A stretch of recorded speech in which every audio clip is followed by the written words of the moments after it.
হিন্দুদের ওপর অত্যাচারের ধারাবাহিকতা অব্যাহত বাংলাদেশে। ইসকনের সন্ন্যাসী তথা চট্টগ্রামের পুণ্ডরিক ধামের অধ্যক্ষ চিন্ময় প্রভুর বিরুদ্ধে রাষ্ট্রদ্রোহ মামলার প্রতিবাদে উত্তাল সে দেশের বিস্তীর্ণ অংশ। আর তাতে কিছুটা শঙ্কিত হয়ে এবার ইসকনকে নিষিদ্ধ করার পথে হাঁটতে চলেছে বাংলাদেশের অন্তর্বর্তী ইউনূস সরকার। তার রেশ আছড়ে পড়েছে এপারেও। এই পরিস্থিতিতে ভারতে বাংলাদেশিদের প্রবেশ সম্পূর্ণ নিষিদ্ধ করার দাবি তুলল বিজেপি। বুধবার কলকাতায় বাংলাদেশ ডেপুটি হাই কমিশনের দফতরে গিয়ে শুভেন্দু অধিকারীরা দাবি জানালেন, ভিসা সম্পূর্ণ বন্ধ করতে হবে, সীমান্তে বাণিজ্য অনুমোদন বাতিল করা হোক।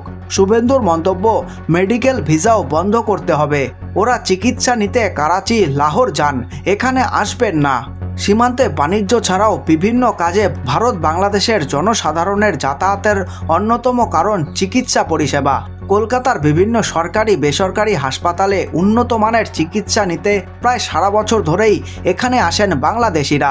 করোনাকালে সীমান্ত বন্ধের ফলে ভিসা না দেওয়া হলেও মেডিকেল ভিসা কখনো বন্ধ হয়নি। কিন্তু হাসিনার পরবর্তী বাংলাদেশের অরাজক পরিস্থিতি, হিন্দু নির্যাতনের ঘটনায় এবার সেই ভিসা বাতিলের দাবি তুললেন বিরোধী দলনেতা শুভেন্দু অধিকারী।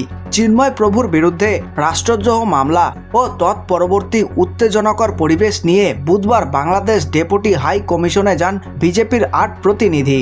ডেপুটি হাই কমিশনারের কাছে তারা দাবি করেন, অবিলম্বে ভিসা বন্ধ করা হোক, সীমান্তে আমদানি রপ্তানির অনুমোদনও বাতিল করা হোক। এছাড়া যারা চিকিৎসার জন্য পদ্মাপাড় থেকে কলকাতায় আসেন তারা আর আসবেন না বলেও দাবি শুভেন্দুর। এ নিয়ে একগুচ্ছ কর্মসূচি নিয়েছে বিজেপি। এদিন শুভেন্দু জানান, বৃহস্পতিবার দুপুর 2টায় বঙ্গীয় সনাতন হিন্দু সমাজ জমায়েতের আয়োজন করেছে। এটা কোনো রাজনৈতিক কর্মসূচি নয়, তাই সকলকে এই সমাবেশে যোগ দেওয়ার আহ্বান জানিয়েছেন বিরোধী দলনেতা।